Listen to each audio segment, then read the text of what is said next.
Yeah, is that better? Oh, Say something now. yeah, can you hear me now? Hello? Hello? Make sure it's on. Can you hear me now?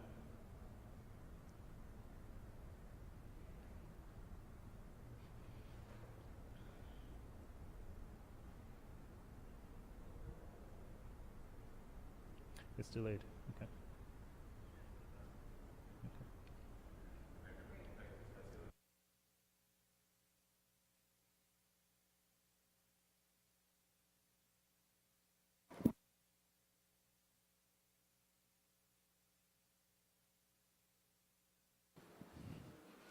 Can you hear me now?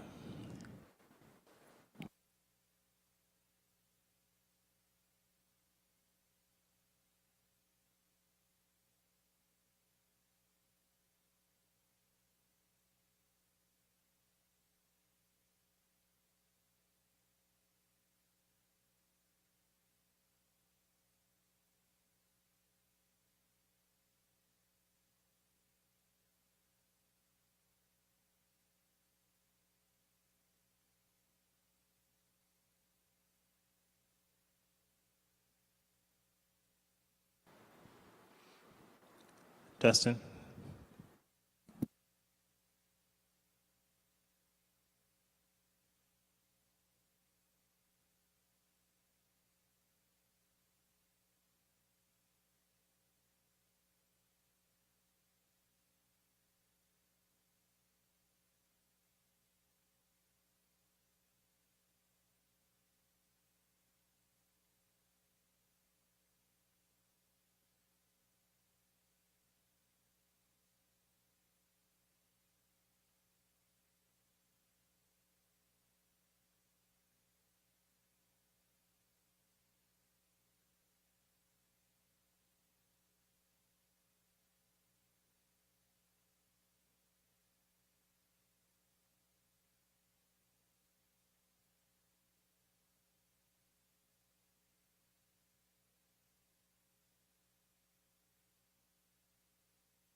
All right, you guys, welcome.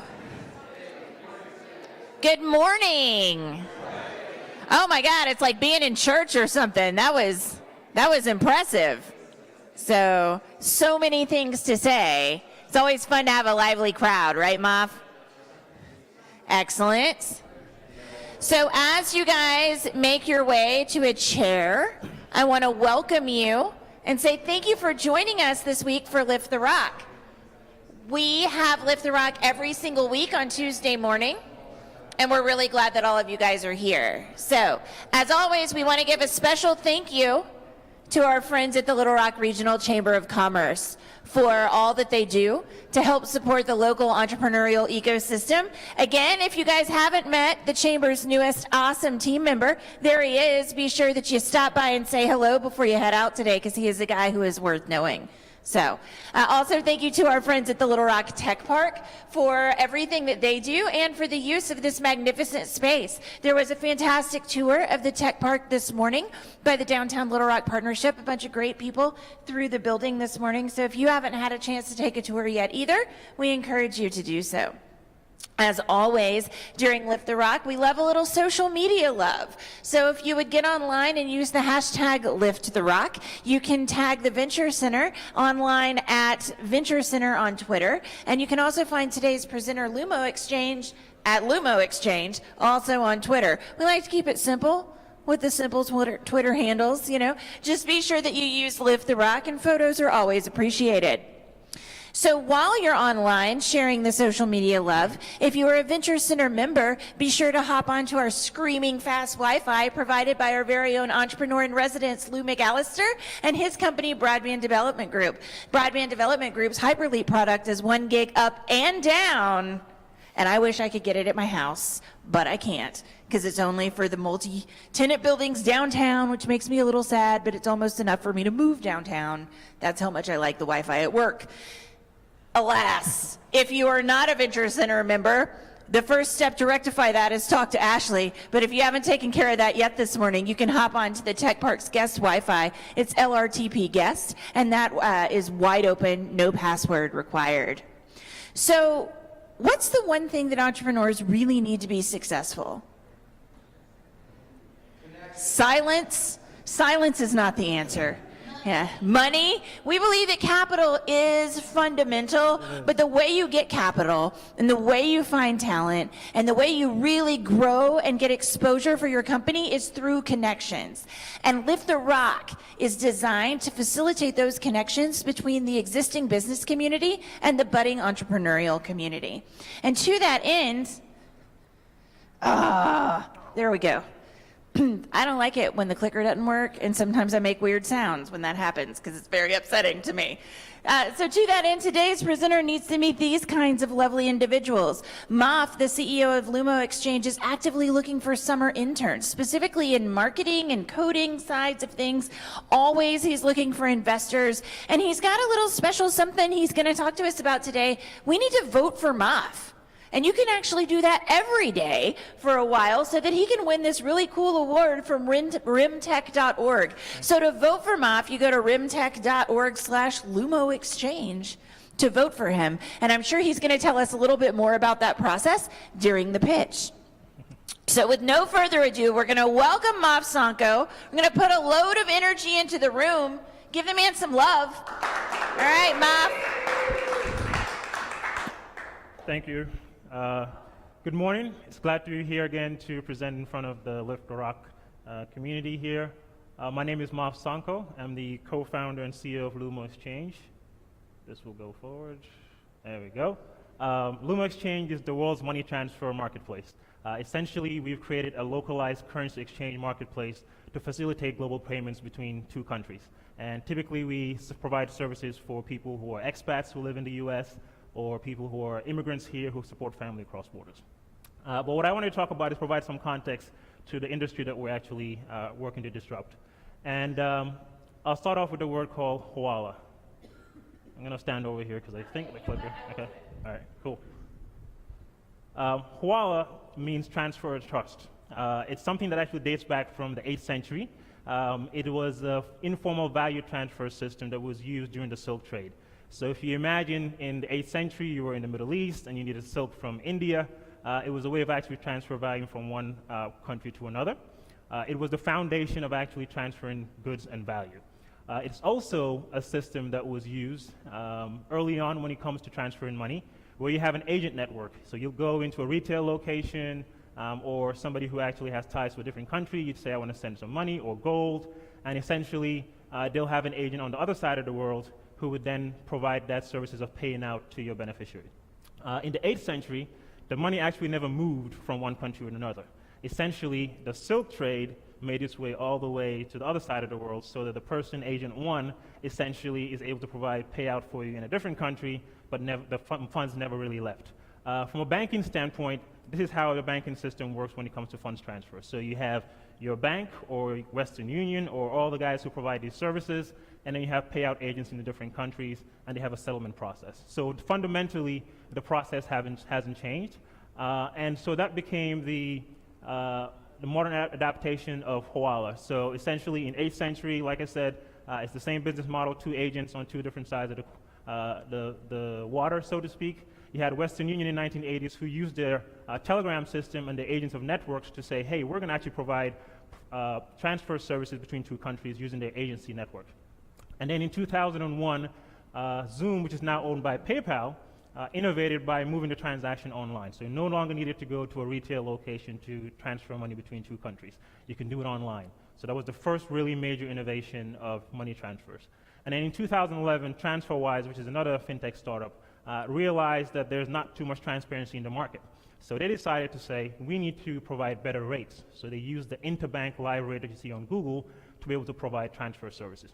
Well, that only works if you're in the top 30 currencies in the world that are traded globally. So if you're from a country like Gambia, where I'm from, there's not a banker in New York who's buying Delacies. So the interbank rate that you see on Google is not always accurate. So if you could go into the next slide, the problem with the Hawala model is that there's information asymmetry. So you have the agents who have all the data about how much your currency that you're trying to send is converted in local currency in another country. So they understand what the impact is of demand, but the sender really doesn't have that view as to how good are the rates actually in the country I'm sending money. Next slide. So this also is manifested in online money transfers. So those of you guys who've seen my presentation, the money transfer industry is dominated by Western Union, which essentially provides services. So if I want to send money to Gambia, my son was in Gambia for 9 months, and I had to pay for daycare, so $250 cost 27 bucks. So the prices from last year actually went down. So we have a hunch that Western Union knows that we're on their heels, but still, it takes 4 days and $27 to send 250 bucks. Next slide. So, like I said, there's not enough transparency in the market, so people have no way of really comparing exchange rates efficiently. There are limited choices because the top 3 players control over 70% of the market. And in small countries, you pretty much have those 3 players controlling all of the market. And there are excessive fees paid by a lot of people. Over $4 billion for remittances in Africa, for instance, are essentially a tax on sending money home. Next slide. So the way people solve this today is that because transactions have moved online, you have the Google effect. So you go online, you open up 15 different windows, and you try to find which service provider has the best exchange rate. It's slow and inefficient because, again, it takes a lot of time to compare, and the pricing is always not clear. But recently, there are new service providers who realize that this is actually a need, and you have quoting services. So they try to do the same thing of actually trying to find you the best rate of the providers who are domiciled here in the US. It's not always accurate because prices always change, and it's not seamless because opposed to just buying a ticket or booking a hotel, you actually have to go through a KYC process if one service provider has a better exchange rate today and one doesn't. And so we have a different model where we actually created a marketplace where we go directly to the source of Forex, because the likes of Western Union or even your banks can't create Forex from thin air. They have to go get it from somewhere. And where they go get it from are the banking institutions in the countries where you want to send money. So we created a marketplace where you can compare the rates from those banks, so the same great rates that your service providers have today, to be able to actually transact. We can send it as little as 1 business day, and we can reduce the cost up to 50% because we're tying the senders directly to the source of Forex in each country. Next slide.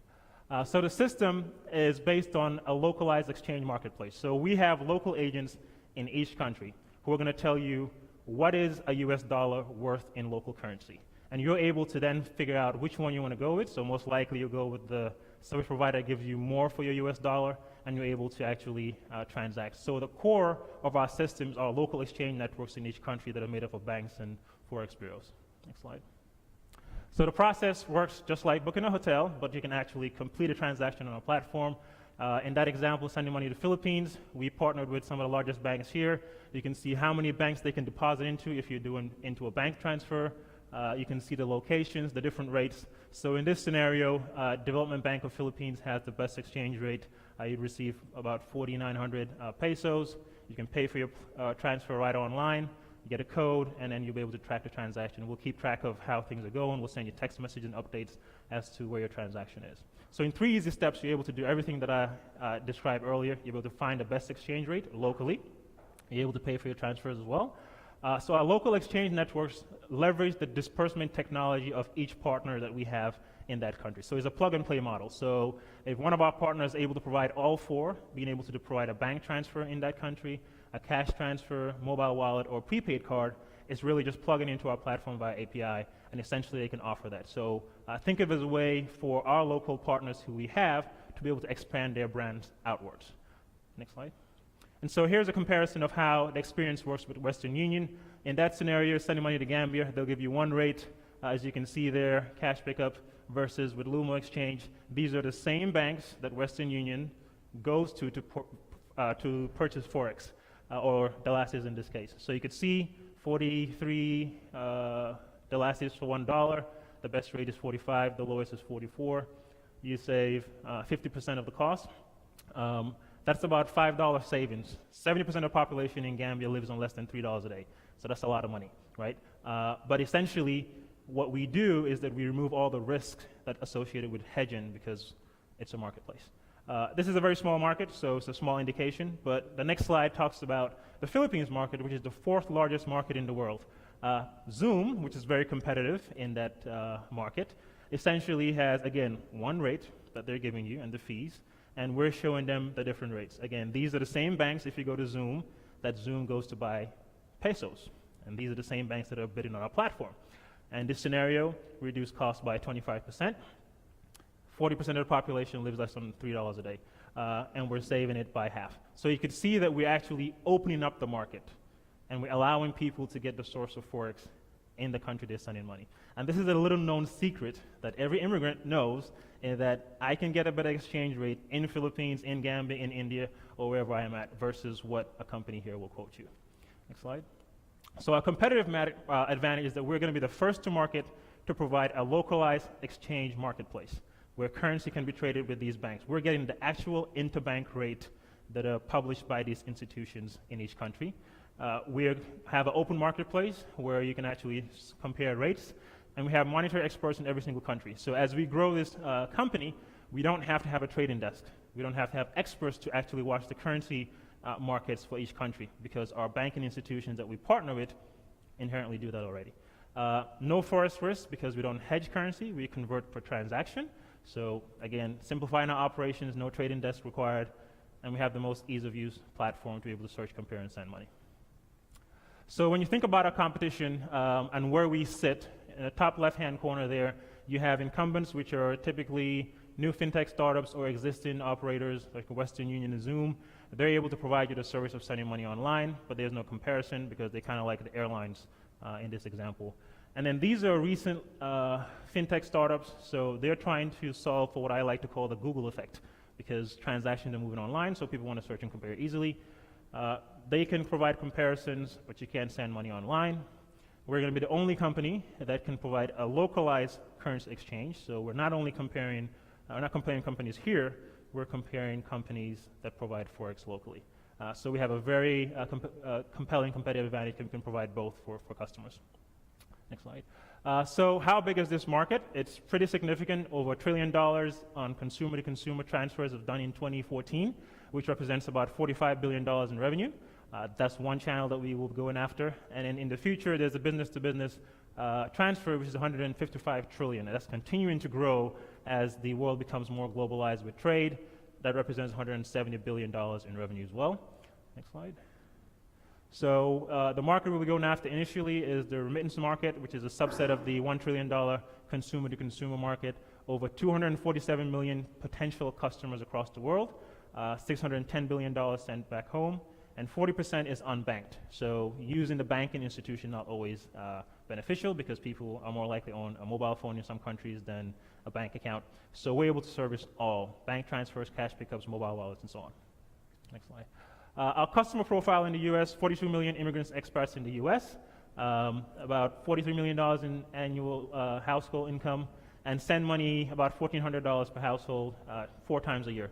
So there's a recurring revenue that actually is generated when it comes to transfers, because people are here and still have family ties. And the great thing about the US is people come here for opportunities and want to provide those same opportunities financially to people back home. So you might ask how we know that this is going to work. So we did some customer validation. We surveyed potential customers. Half of the people surveyed do actually shop around before they send money. So they do some forward comparison, whether they call a couple of folks who are offline operators. The other half provide or look for convenience. So they typically like to transact online on their phone. And when we surveyed the same group, will you use a service like LumoXchange that combines the two, gets you the best local exchange rate, and transact online? 96% said yes, we would use that service. And so our customer acquisition strategy from a marketing standpoint is very targeted. We have a very specific customer subset that we're going after, and we leverage the US Census Bureau data to know where immigrant communities are. So for example, in West Coast, you have a lot of Filipino diaspora populations there, but we use things like Google AdWords to be able to drive traffic to our platform. Facebook is very effective because essentially these same communities that live next to each other have sub-communities on Facebook and groups that we can actually target. And obviously community engagement is very important when you think about organizations that these immigrant communities have and being able to actually get your message out to them. That has been very effective. And so we ran a pilot from December 8th to January 15th, and here's some of the numbers we had. We were on track in the second week in January after running 4 weeks to quadruple our volume in the first month. We had 54% of the transactions in January were recurring. And if you look at that subset, 95% of the customers who transacted in December came back to transact in January. So we had a very good customer retention rate. User growth month to month was 76%. We only spent about $1,500 in marketing. A majority of all on Facebook. And so we had very good data. We know Twitter doesn't work because it's very transactional type conversations. And then we were actually on track to capture 2% market share for Gambia. So this was our pilot that we did because, again, we're going after a very big market, and essentially we had some very good data in the 6 weeks that we ran a pilot, and we're essentially fixing some more things to be able to launch next month. Next slide. So the way we make money is we charge a fee for every single transaction. We make a slight margin on the exchange rate depending on the disbursement fees that are charged by our partners, and on average we make about $7 per transaction. Next slide. Ramp-up strategy, again, in Africa we have payout capability in 22 countries. We've only turned on 2 in the pilot. We're in discussion with some of the largest banks there. In Philippines, which is the 4th largest market in the world, $9.5 billion, $25 million a day, essentially, is sent between the US and Philippines. We've partnered with 3 of the largest banks there. There are 2 more banks we're working with, and by the time we're done, we'll have the top 5 banks in Philippines, over 10,000 locations in Philippines to pick up from. And obviously we have a roadmap of potential discussions going on.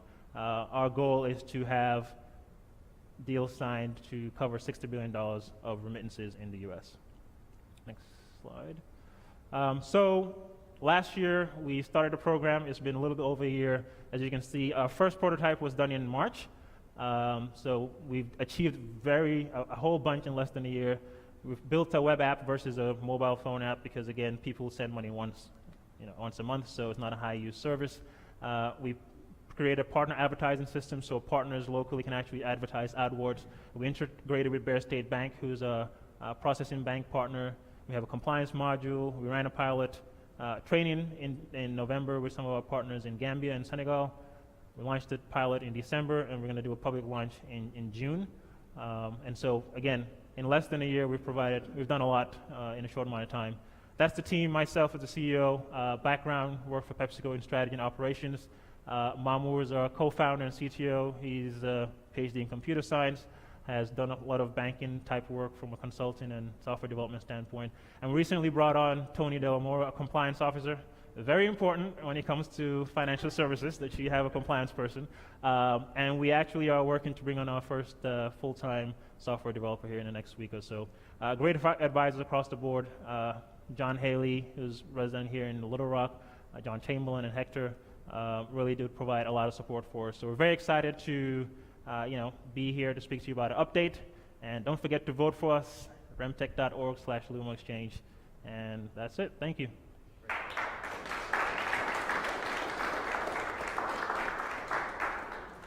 So I think I was negligent and didn't mention, for those of you who are unaware, that Moff was actually part of the inaugural VC FinTech cohort. So he was in the accelerator last summer, and it was amazing to get to know him, and he actually moved here from Atlanta following the program. So we count that as a success, you know? So for those of you who have questions, and I'm sure some of you do, I have a mic. John, can you be in charge of the mic? Absolutely. If you have a question, can you come over this direction to ask it so we don't have to pass that all over the room like crazy people? Thank you. You know, ish. Hey, Moff. Hey. Eric. So traditional currencies move kind of every second. Mm-hmm. In the markets that you're targeting, what's the speed of change? So we fix our rate for every 24 hours, and those are set by our partners. We initially talked about having multiple rates be set throughout the day, but I think that becomes more difficult to implement. So right now we allow our partners to change it twice in 24 hours, but it's fixed for the customer to be able to see from a marketing standpoint that we have one rate versus multiple rates. And so if I understood that correctly, you're giving the folks on the other side of the marketplace basically 24 hours to respond to quote? No, they actually publish their quotes every day, So they're or quick. however long. So for instance, in Gambia, the rate doesn't change too much, so sometimes they'll set it for 2 days as fixed. But essentially, they can either use our API or they can send us a file on a daily basis. To your question about the trading of Forex globally, that's really for the top 30 currencies. Right. But here we can solve for both, because in Philippines, it's a pretty well-traded currency as well, a lot of volume. But if you look at the rates that are set, those indicators that you're seeing are typically from those banks anyway. And so our model is to go directly to how the value of US dollar to local currency is set, and then provide that to our customers. Great, thanks. Thank you. Next question. I have one. Bank secrecy. Everybody's familiar with know your customer rules, Yes. and if you're not, you will soon in fintech. The banks have to know who their customer is, and you're transferring money all over the world, and that scares the heck out of banks, right? How do you protect yourself, plus the banks you're working with locally on the know your customer and the bank laundering and secrecy acts? Yeah, so that's a very important point that you bring up. So we do actually do a digital verification of every individual that comes on. We use a third-party service provider via an API as well to be able to validate the individual. We have 2 levels of verification. There's a first level of verification that gets key data such as your date of birth, the last 4 of your social, your address, and it does a risk profile as to, if you live in a high-risk address as an example that is flagged for fraud, it'll actually flag the individual. If we can get an idea of who you are, but we need further data, we actually can pull a credit check on you. So essentially it'll ask you things like, hey, you have a loan with Chase, what's the monthly payment? So we're able to do 2-step verification, and we also have limits of how much you can send. So you can't come into our platform and just send $100 million on it. There are limits that are set on the amount of transactions. So on our platform currently, the max you can send per transaction is $3,000. When we ran the pilot, it was right in what we expected. The average transaction was $200, which is typically what people do, is to send about $200 a month. So we do have multiple levels of limits, multiple levels of verification that are required as you send more money. Any other questions? No. If not, Yes. I'm going to ask from off camera and be that creepy voice. But what made you decide to move to Little Rock? This is not looking for flattery. Like, I'm looking for the real, why did you move from Atlanta to Little Rock? I think when we started a program, I definitely wasn't thinking of moving.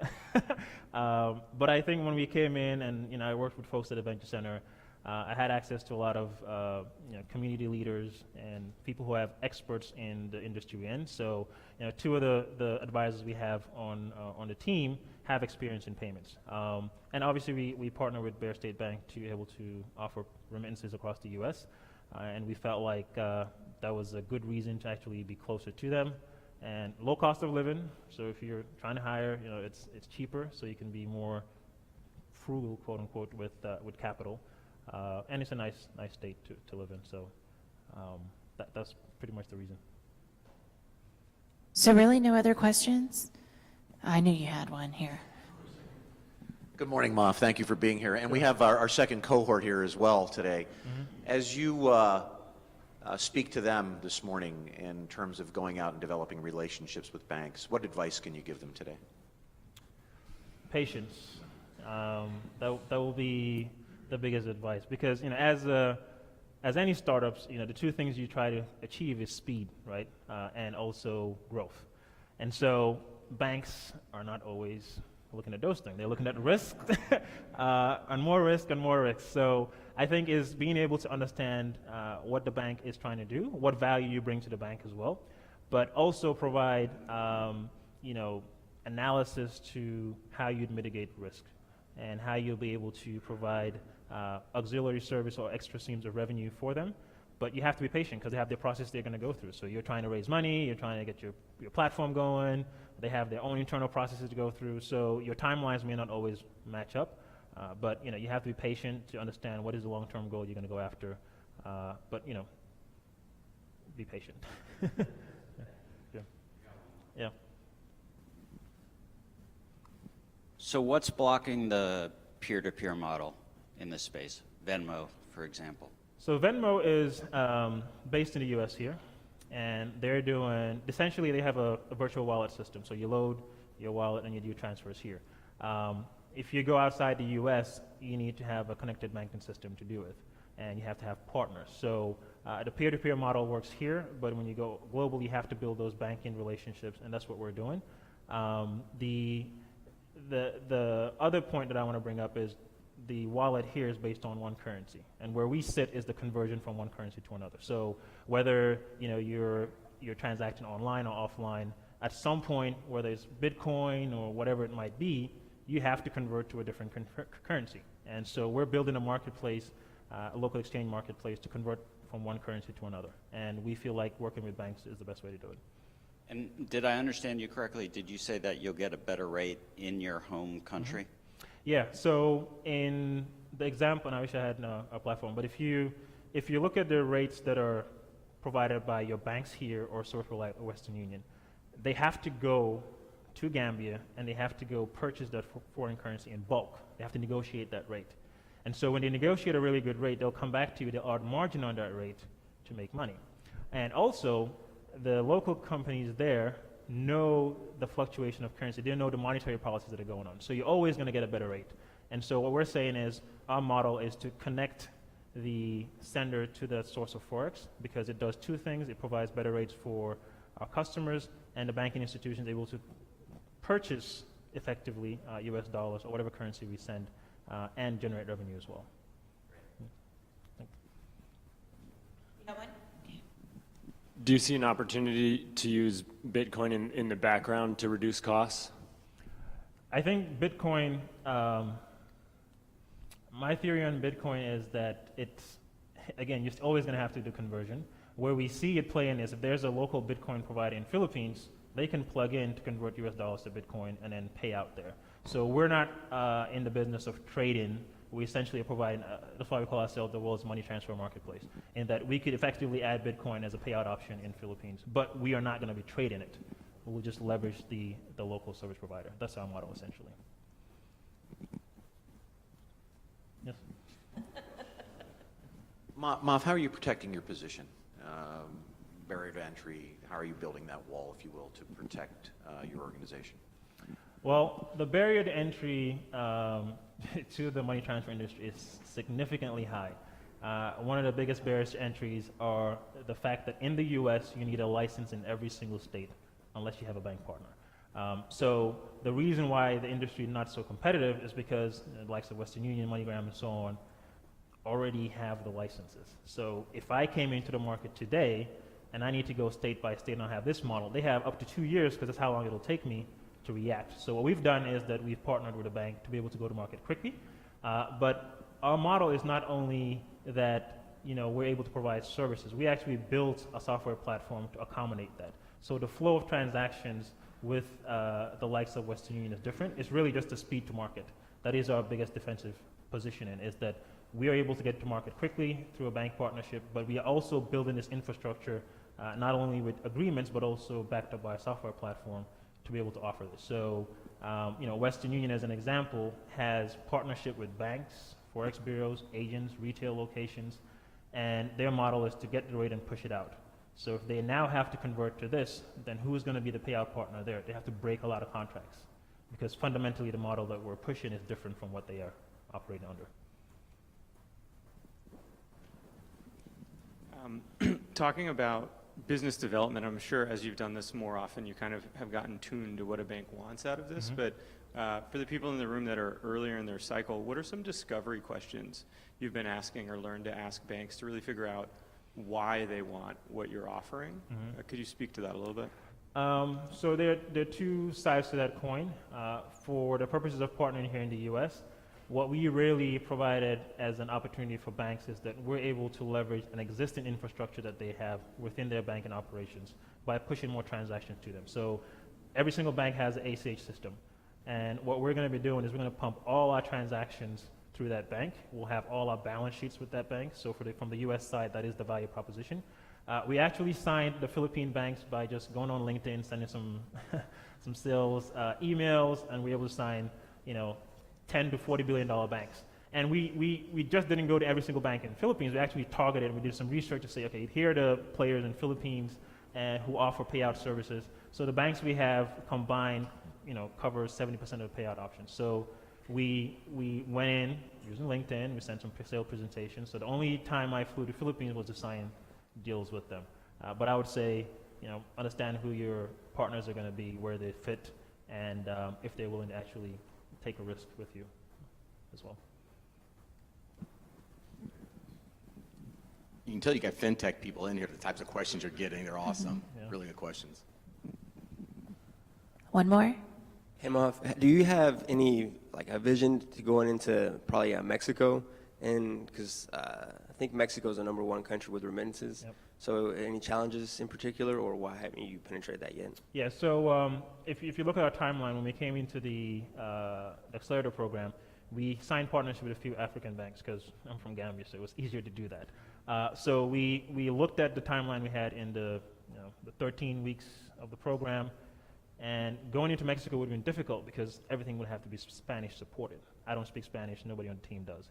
And so we went to Philippines for a couple of reasons. One, they speak English, and two, they're one of the most innovative markets when it comes to remittances, because when Zoom actually went to create the first online money transfer, the first market they went to was Philippines. And so we had a concerted effort to go, we're not going to solve for everything, but let's get a very uncompetitive market and a very competitive market to prove our model.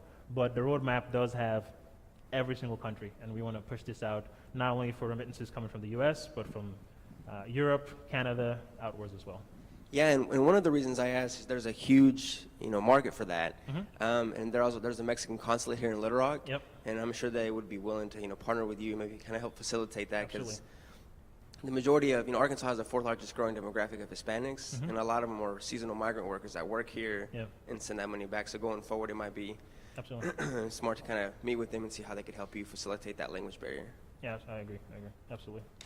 It's definitely on our radar. It's a big market to go after.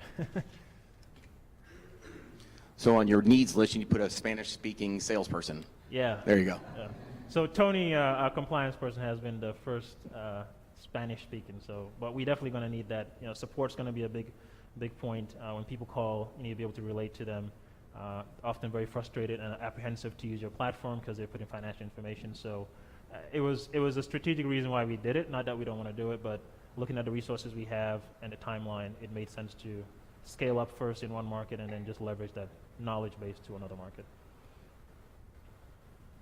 Any more questions? Sorry, just following on. Yeah. Totally naive question. Is there an opportunity for you to leverage the non-Western Union alternative lenders that are in the marketplace today to provide them maybe with a one-stop ability to not only lend money but send money back home? I don't know if they're doing that already. Not quite. The other market that we're looking to do is the B2b market, particularly freelancers. So, you know, there's a lot of outsourced type of development work that's done. We have a few things we're working that I can't really disclose, but it'll allow us to, you know, provide services for freelancers in a B2B model and make revenue off of the transaction and disbursement as well too. Okay, we can do one last question if you have one. Anybody? All right, awesome. Thanks, guys. All right, thank Thanks, you. Moth.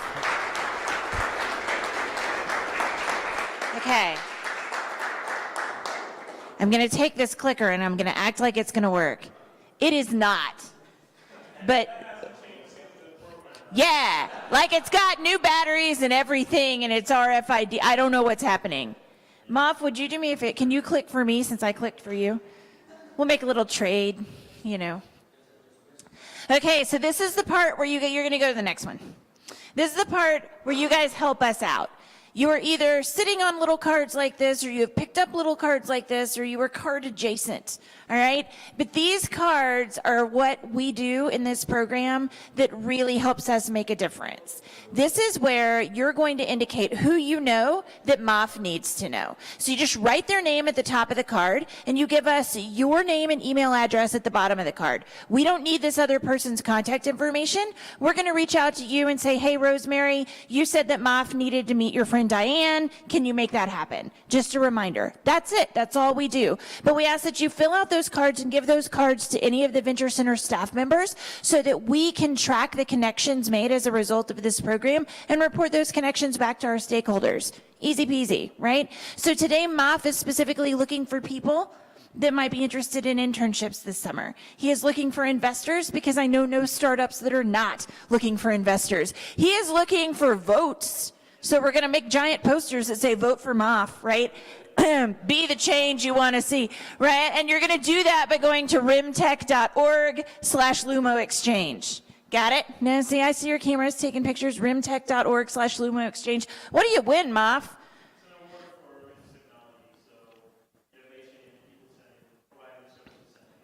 So is it bragging rights? Is it cash? Is it, what do you win? Bragging rights. Okay, so MOF would like to win a nice little award and bragging rights, and so your job is, again, to go to rimtech.org/LumoXchange. Give the man some love. It's a thumbs up button. Sounds easy, right? So you can keep doing it however it is. And if you happen to know decision makers at financial institutions in those countries he listed, like Vietnam, the Dominican Republic, I forget what else was up there, Mexico.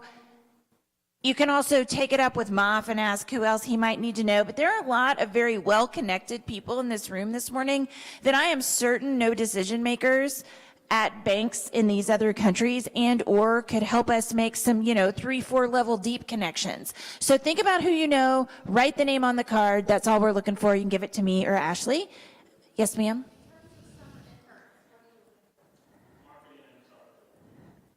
So that's marketing and software developer interns. Cool? So we got it. We all have our marching orders. We know who we're going to write down on the card. We're going to go to the next slide, which is simply a reminder that the kickoff event for the very next FinTech cohort is tomorrow evening upstairs on the 6th floor. Okay, so that's tomorrow, the FinTech cohort unveiling and announcement. You'll get to meet all of the companies, although some of them may or may not be lurking about in this room right now.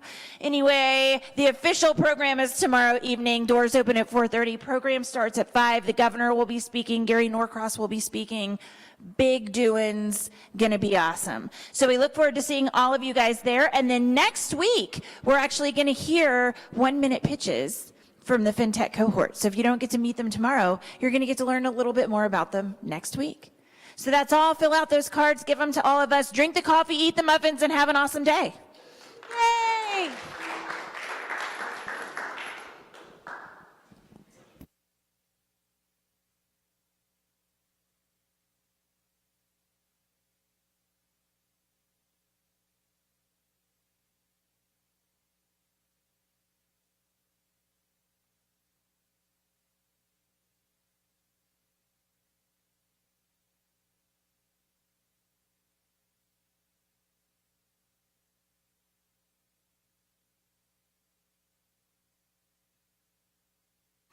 Also, we very much encourage everyone to mingle, but I'm also going to encourage you to take that out by the coffee. So we're going to have to turn this room around.